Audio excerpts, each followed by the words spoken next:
Assalamualaikum warahmatullahi wabarakatuh. Saya Cherry Permata Putri dengan NPM 2208260137. Di sini saya akan menjelaskan mengenai tugas bioetik saya, di mana saya mengambil berita mengenai pelanggaran etik kedokteran. Jadi, ini adalah berita yang terjadi di awal Februari hingga Maret tahun 2025, di mana korban merupakan perempuan dewasa adalah keluarga pasien yang sedang dirawat di RSUP Dr. Hasan Sadikin, Bandung. Di mana saat berada di rumah sakit, korban diperkenalkan kepada dokter residen anestesi dengan inisial PAP dari Fakultas Kedokteran Universitas Padjadjaran yang bertugas di bagian anestesi. PAP ini menyatakan butuh donor darah untuk pasien yang sedang kritis dan meminta bantuan dari korban. PAP ini membawa korban ke salah satu ruangan di rumah sakit lalu melakukan tindakan pemasangan infus dan penyuntikan zat tertentu yang menyebabkan korban tidak sadarkan diri. Saat korban dalam keadaan tidak sadar, PAP diduga melakukan pemerkosaan terhadapnya. Korban baru menyadari adanya tindakan tidak senonoh setelah terbangun dalam kondisi yang tidak wajar seperti tanpa pakaian lengkap dan merasakan nyeri pada daerah genitalianya. Pada Maret 2025, korban melapor. Jadi setelah sempat syok dan bingung, korban menceritakan peristiwa tersebut kepada keluarga dan melapor ke Polda Jawa Barat. Tim penyidik segera menindaklanjuti laporan dengan pemeriksaan fisik dan visum et repertum serta pemeriksaan psikologis terhadap korban. Berdasarkan bukti medis dan pengakuan korban, PAP ditetapkan sebagai tersangka oleh penyidik Polda Jabar. Pada 23 Maret 2025, PAP resmi ditahan oleh pihak kepolisian. Polisi mengamankan barang bukti termasuk rekam medis, rekaman CCTV, dan dokumen penggunaan ruang rawat saat kejadian. PAP dijerat dengan pasal 6 huruf C UU TPKS nomor 12 tahun 2022 tentang pemerkosaan dengan ancaman hukuman maksimal 12 tahun penjara. Akhir Maret hingga April 2025, setelah kasus ini terungkap ke publik, dua korban lainnya melaporkan kasus serupa dengan modus yang identik, di mana modusnya itu dibius di ruang rumah sakit dan terbangun dengan tanda-tanda pelecehan seksual. Total korban yang melaporkan saat itu mencapai 3 orang dan semuanya perempuan. Universitas Padjadjaran merespon kasus ini dengan mencabut status PAP sebagai peserta program pendidikan dokter spesialis atau PPDS, sedangkan manajemen RSHS menyampaikan permintaan maaf kepada korban dan masyarakat serta berjanji akan melakukan evaluasi sistem keamanan medis dan pengawasan tenaga medis. Sedangkan Kemenkes dan KKI mencabut surat tanda registrasi atau STR dan mendorong pencabutan surat izin praktik SIP tersangka secara permanen. Komnas Perempuan, organisasi masyarakat sipil mengecam keras tindakan pelaku sebagai bentuk penyalahgunaan posisi kuasa dan akses medis. Reaksi publik dan evaluasi sistem, yaitu munculnya desakan dari publik dan organisasi HAM agar rumah sakit di seluruh Indonesia menerapkan sistem zero tolerance terhadap kekerasan seksual.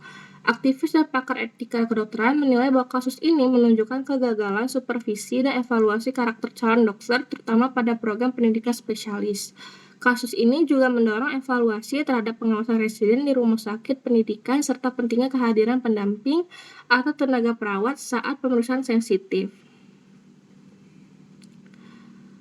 Lalu, analisis kasus PAP dari perspektif bioetik kedokteran, di mana dalam bioetika terdapat 4 prinsip utama, 4 principle approach, yang semuanya dilanggar dalam kasus ini. Yang pertama ada non-maleficent, primum non nocere, yaitu jangan membahayakan. Maknanya, dokter dilarang melakukan tindakan yang dapat membahayakan pasien secara fisik, mental, maupun sosial. Pelanggarannya yaitu pelaku menyuntikkan zat anestesi tanpa indikasi medis, membahayakan tubuh pasien.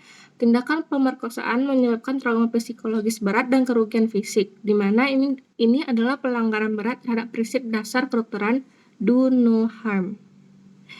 Lalu ada beneficent, yaitu bersikap baik dan mengutamakan kepentingan pasien. Maknanya, setiap tindakan medis harus bertujuan demi kebaikan pasien. Nah, pelanggarannya yaitu alih-alih melindungi, dokter ini menggunakan ilmunya untuk menyakiti pasien. Ia menyalahgunakan akses terhadap ruang rawat, alat medis, dan kepercayaan pasien. Tindakan ini menunjukkan niat jahat, malfeasance, alih-alih beneficent.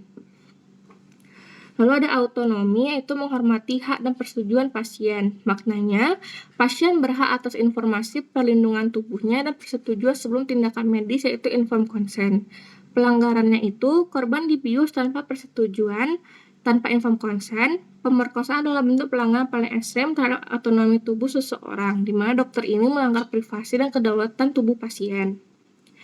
Lalu yang terakhir adalah justice ataupun keadilan, maknanya perlakuan adil terhadap pasien tanpa diskriminasi dan tanpa penyalahgunaan. Pelanggarannya itu di mana tindakan ini mencerminkan penyalahgunaan posisi otoritas untuk kepentingan pribadi pasien, merusak kepercayaan masyarakat terhadap sistem kesehatan terutama untuk pasien perempuan. Di mana dalam kasus ini ada ketimpangan kekuasaan antara dokter dan pasien yang dimanfaatkan secara tidak adil. Lalu, pelanggaran terhadap kode etik kedokteran Indonesia atau Kodeki yang pertama, tersangka melanggar pasal 1 di mana setiap dokter harus menjunjung tinggi, menghayati, dan mengamalkan sumpah dokter.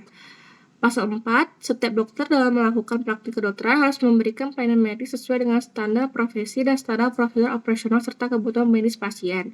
Pasal 7, setiap dokter harus merahasiakan segala sesuatu yang diketahuinya tentang seorang pasien bahkan juga setelah pasien itu meninggal dunia. Pasal 13, setiap dokter wajib memperlakukan pasiennya secara manusiawi. Lalu, untuk referensi yang saya gunakan ada 5, ada dari Tribrata News Polri, Kementerian Kesehatan, IJRS, hukumonline.com, dan Komnas Perempuan. Mungkin itu saja yang dapat saya sampaikan mengenai tugas bioetik saya terhadap berita dari tersangka PAP ini. Lebih dan kurang saya mohon maaf, kepada Allah saya mohon ampun. Saya tutup. Assalamualaikum warahmatullahi wabarakatuh.